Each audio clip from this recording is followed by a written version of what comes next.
Hello and welcome back to another card making video. Today we will be creating a fun, flippin' awesome card using products from LawnFawn and Pretty Pink Posh. Along with the flippin' awesome die, we are going to be using the Spooky Fence border die, the Pretty Pink Posh Spooky Sky 3-piece stencil set, the Fang-tastic Friends stamp and coordinating die set, plus the Fang-tastic Friends add-on set, and I will be using the smaller bats from the Spooky Village stamp set. Off screen, I cut out each panel from the Flippin' Awesome die, and before I start stamping my images, I went ahead and laid out my scenes for each of the panels. I will be using my Copic markers to color in my images, but before I do, I'm going to heat emboss using black embossing powder. I really enjoy the raised outline when I Copic color. Before I heat emboss, I will coat my panel with my Tailored Expressions Anti-Static Powder Tool. Apply my embossing powder, and then I'm going to go ahead and preheat my tool before bringing it to my cardstock. I want to make sure that it's nice and hot to prevent my cardstock from warping. I also would like to note that I am using my Versamark clear sticky ink before applying my embossing powder. With my waffle flower stencil mat, I'm going to ink blend both my Flippin' Awesome panels and my main card panel using Distress Oxide inks and a dome blending tool. Dome blending tools lay down more color than blending brushes, which is why I decided to use them in today's project. I will be using the colors Villainous Potion, Wilted Violet, and Chip Sapphire. So here I'm going to start with the color Chip Sapphire, and I'm going to go ahead and just lay down as much ink as I can for the first layer, and then I'm going to switch to the opposite side of the panel with my Wilted Violet, going back and forth to just kind of really saturate the cardstock by adding as much ink as I possibly can, because I feel like by doing so, the colors tend to blend a lot easier for me. And I purposefully leave the center last and come in with that middle color, which is going to be the Villainous Potion. I went and got a Post-it note just so I don't get my fingerprints in the ink. But again, I'm just going to lay down a heavy hand of color first, not focusing on smoothing out the transition lines between the colors. I will do that in a second. Again, my goal is to really saturate the cardstock so that way it's a lot easier for me to blend out those transition lines. And now I'm going to go ahead and start working the colors and blending them together. Here is the Wilted Violet, and I'm going to go ahead and blend that into the Villainous Potion. And your blending doesn't have to be perfect since we will be adhering the Flippin' Awesome panel, which will cover up most of this ink blended background. And then on top of that, we're going to add some white clouds to create our night sky. And since Distress Oxide inks are water reactive, I'm going to go ahead and spray some water using my Tim Holtz sprayer. After I finished my background, I'm going to ink blend my Flippin' Awesome panels. This will be an interactive card, so both sides will need to be ink blended. You don't have to ink blend both sides, but because the panels flip, if you didn't apply ink to the back, once flipped, the back side of the panels would be stark white. So again, I'm going to start with my Chip Sapphire, lay down some color, trying to really saturate the cardstock so they get a better blend. These panels are a lot smaller, so you don't have to saturate as much because I feel the smaller the panel, the easier it is to ink blend because there's not as much surface area. It's not a big focal point, so you really just need to throw some color down. And then I'm going to come in with the Wilted Violet, adding it to the opposite side of the Chip Sapphire.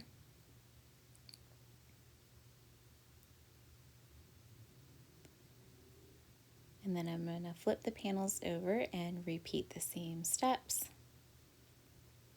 I like using my waffle flower stencil mat because it's silicone based. It really grips the paper and it doesn't allow the paper to move around, which makes ink blending also easier.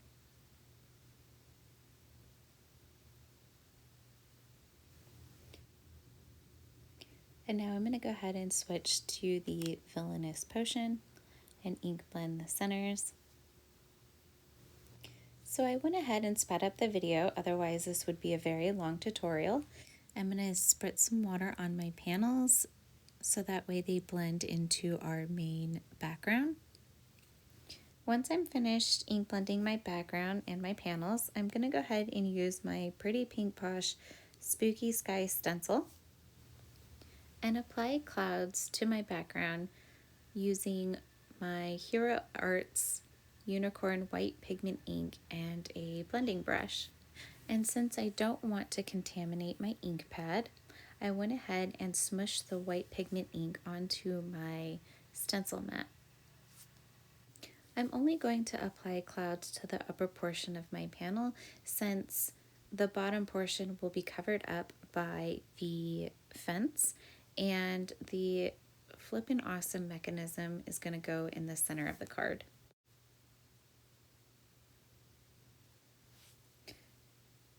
So now I'm going to go ahead and also add clouds to my smaller panels. Again, I want my panels to blend in with my background. And so I'm going to go ahead and apply a few clouds here and there.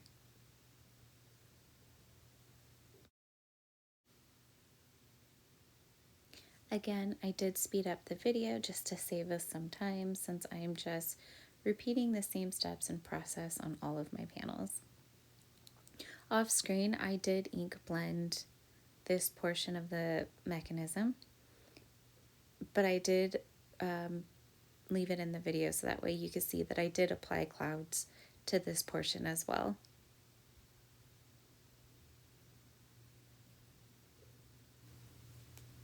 So now we're going to go ahead and start our Copic coloring, starting with the color G14, which is going to be my lightest color. I'm going to go ahead and color in my leaves. I don't have a specific way that I Copic color. Sometimes I'll start with my darkest color, sometimes I'll start with my lightest color. This time I started with the G14 and now I'm coming in with my darkest color, which is the G29. And then I will add my mid-tone color, which is the G09. And then I'm going to come back in with the G14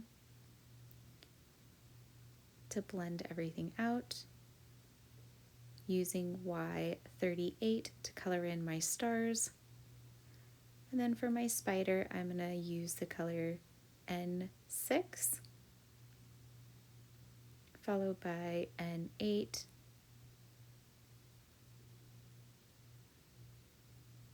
and then to blend, I will come back with the N6.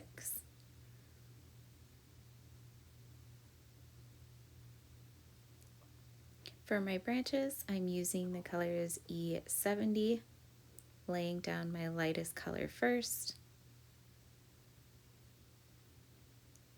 There's the E70. I thought after, oh shoot, I didn't show the cap.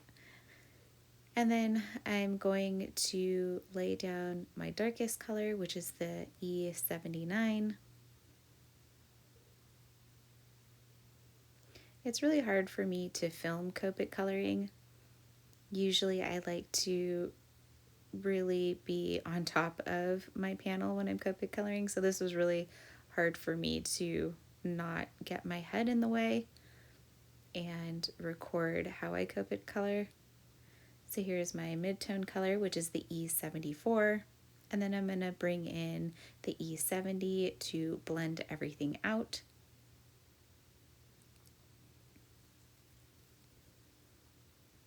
And then I'll go through one more time, bringing in that mid-tone color, which is the E74, followed by the E79, to really highlight the dark areas where the shadows would be. And I'm not great with the whole light and shadow. I just apply it where I think it would look the best. And then I will blend it all together with my E70. And now I'm going to go ahead and switch to my bats. Starting with BV11, I'm going to go ahead and lay down my lightest color.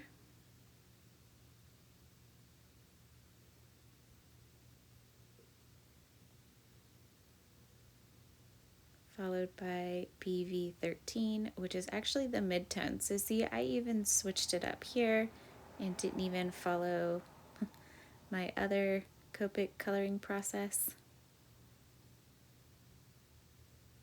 And then I'll come in with the dark color, which is BV17, to add some shadow.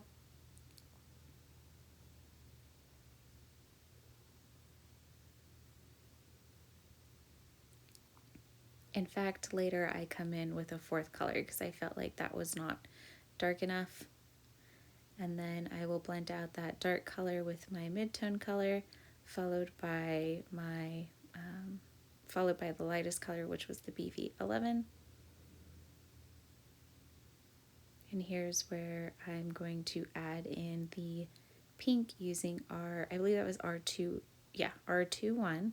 I'm going to add the pink to his ears and then some pink cheeks. And then blend everything out again. And here, this is where I decided that I needed a darker color for my shadow. So I brought in BV08. And I felt like that really made a difference. And then I'm going to blend the BV17 with the BV08, bringing back my mid-tone color, which is the BV13. And then I'm going to blend everything out with the BV11.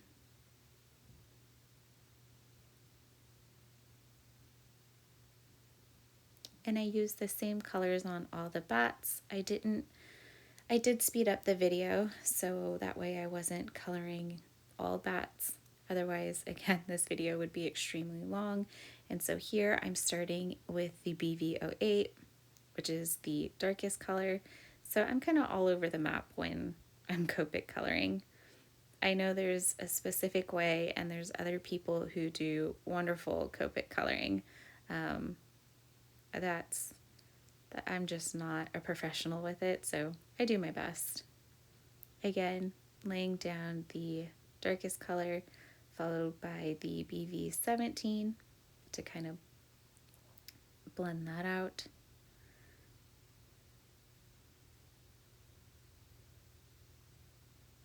And then I'll come in with a mid-tone color, which is the BV13.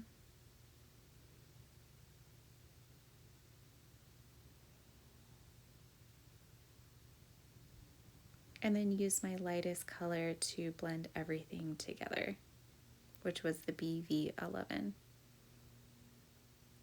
I'm still using the R21 for the ears and the rosy cheeks.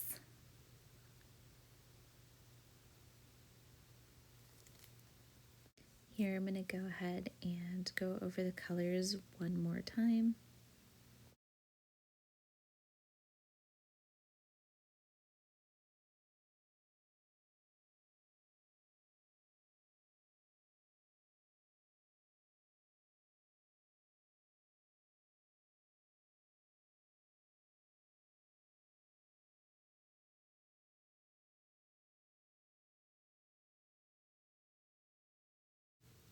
And then we'll finish with the R21 for the ears and the cute little rosy cheeks. They're adorable. So once the Copic coloring has been completed, I'm going to go ahead and use the coordinating dies to cut everything out. And now we're going to go ahead and start assembling our card.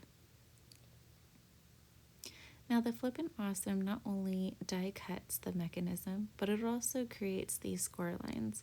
And you're going to want to fold at each of the score lines, and you're going to fold both sides of the cardstock. By doing so, it allows the mechanism to flip a lot easier.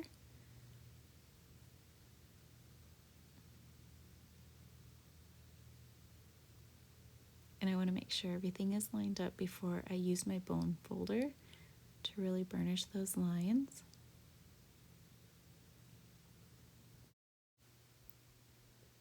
Now it's time to add the ink blended panels to our Flippin' Awesome cutout. You want to use strong adhesive since it's an interactive piece, and you want to make sure that the panels don't separate from the mechanism. So I went ahead and used double-sided tape and liquid adhesive for this first panel.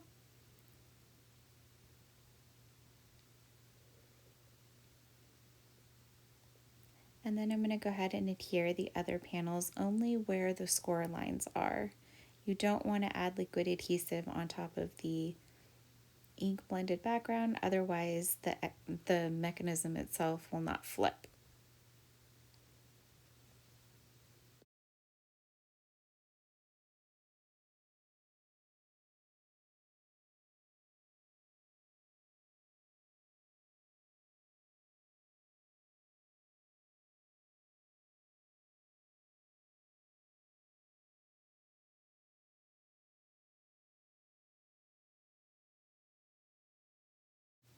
Before I adhere the spooky fence, I'm going to go ahead and take my Copic marker, and I'm going to, I believe I use Copic 100, which is, I believe they're black, and I'm going to go ahead and cover up all the white areas of my cardstock.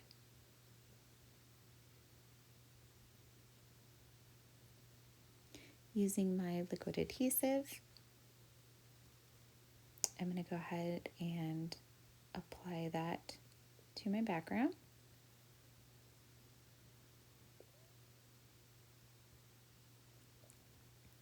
And now I'm going to go ahead and adhere the Flippin' Awesome mechanism to my background as well. And you're only going to adhere where these two tabs are. So because it's the only place that's actually going to adhere to my panel, I want to make sure I'm using my double-sided score tape and liquid adhesive, so that way it stays adhered to my background.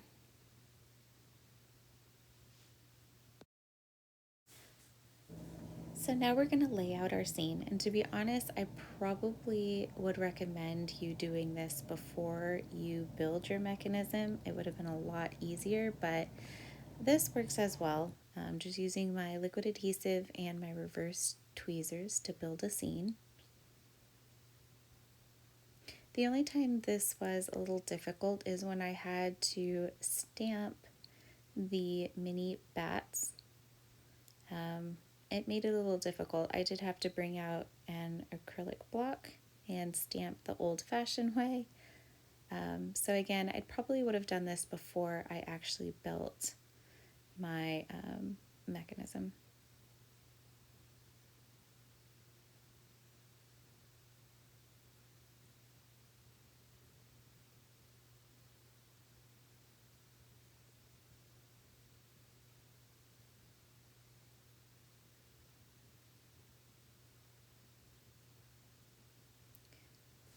I also switched to a jewel picker to pick up some of the pieces and adhere them down. And I kind of go back and forth between the jewel picker and my reverse tweezers. I would definitely say they are both a must-have in the craft room. I use them pretty much for every card project. And then I noticed that the fold right here was that there was just too much white, so I just kind of picked out a Copic marker. I probably could have done a better job with my, trying to match the color to my ink background, but that worked. I was okay with it.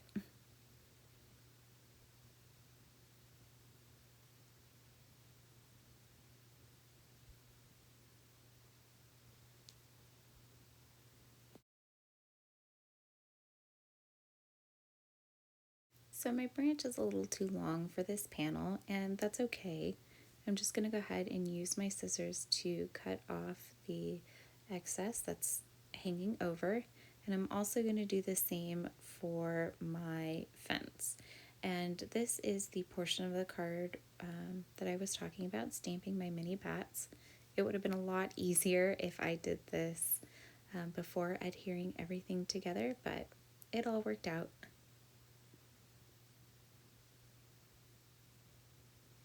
And so I'm going to trim off the excess here with my scissors.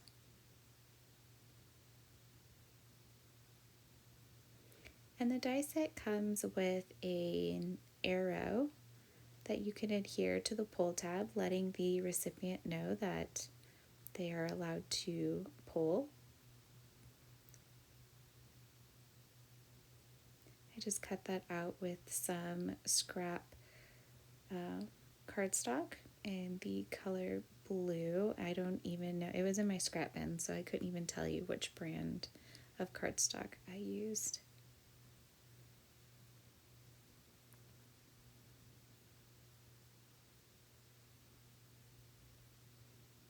So I'm going to go ahead and cut out a card panel that measures, or card base that measures 4 1/4 by 5 1/2, using my double-sided tape because it is a very strong adhesive. And again, because this is an interactive card, I want to make sure it does not separate from the base.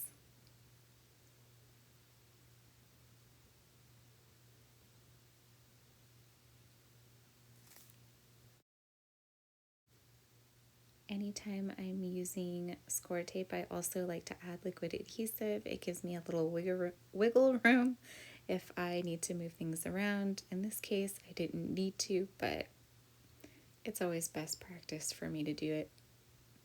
And that completes today's card project. I hope you enjoyed today's video. I do apologize, it's a little bit longer, but the card came out so cute. Thank you for stopping by and spending some time with me. I hope you enjoyed today's card project. I would love it if you could give me a thumbs up and subscribe to my channel. Until next time, have a great day. Bye!